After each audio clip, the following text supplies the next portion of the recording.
बर्तनों की आवाज देर रात तक आ रही थी। रसोई का नल चल रहा है। तीनों बहुएं अपने अपने कमरे में सोने जा चुकी, लेकिन माँ रसोई में है। माँ का काम बकाया जो रह गया था, काम तो सबका था, पर माँ तो अब भी सबका काम अपना ही मानती है। दूध गर्म करके ठंडा करके जावन देना है, ताकि सुबह बेटों को ताजा दही मिल सके।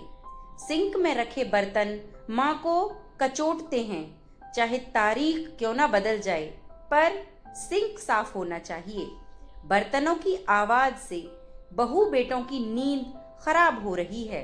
बड़ी बहू ने बड़े बेटे से कहा, तुम्हारी माँ को नींद नहीं आती क्या? ना खुद सोती हैं और ना ही हमें सोने देती हैं।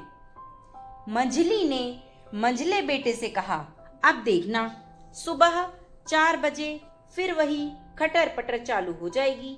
तुम्हारी माँ को चैन नहीं है क्या? छोटी ने छोटे बेटे से कहा, प्लीज जाकर ये ढोंग बंद करवाओ कि रात को सिंक खाली रहना चाहिए। माँ अब तक बर्तन मांज चुकी थी। झुकी कमर, कठोर हथेलियां, लटकी सी त्वचा, जोड़ों में तकलीफ, आंख में पका मोतियाबिंद, माथे पर टपकता पसीना, पैरों में उम्र की लड़खड़ाहट, मगर दूध का गर्म पतीला वो आज भी अपने पल्लू से उठा लेती है और उसकी अंगुलियां जलती नहीं हैं। दूध ठंडा हो चुका था, जावन भी लग चुका था।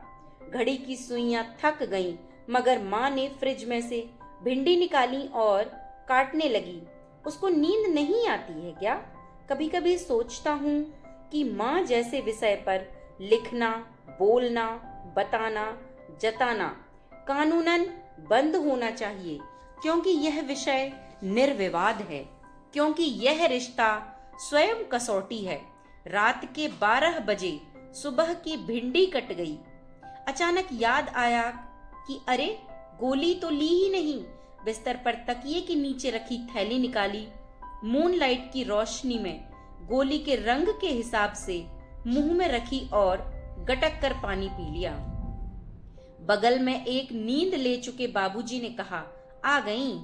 हाँ, आज तो कोई काम ही नहीं था, माँ ने जवाब दिया और लेट गई, कल की चिंता में। पता नहीं नींद आती भी होगी या नहीं, पर सुबह वो थकान रहित होती हैं, क्योंकि वो माँ हैं। सुबह का अलार्म बाद में बजता है, माँ की नींद पहले खुलती है। याद नहीं कि कभी भी भरी सर्दियों में भी माँ ने हमारे साथ बैठकर हाथ सेके हों, या उन्हें सर्दी नहीं लगती शायद। अखबार पढ़ती नहीं, मगर उठाकर लाती हैं। चाय पीती नहीं, मगर बना कर लाती हैं। जल्दी खाना खाती नहीं, मगर बना देती हैं, क्योंकि वो माँ हैं। माँ पर बातें जीवन भर खत्म नहीं होंगी, और उनकी कद्र व बातें उनके जीवन काल में जिसको समझ आ जाती हैं, वह वास्तव में सौभाग्यशाली होता है। जय श्री राम।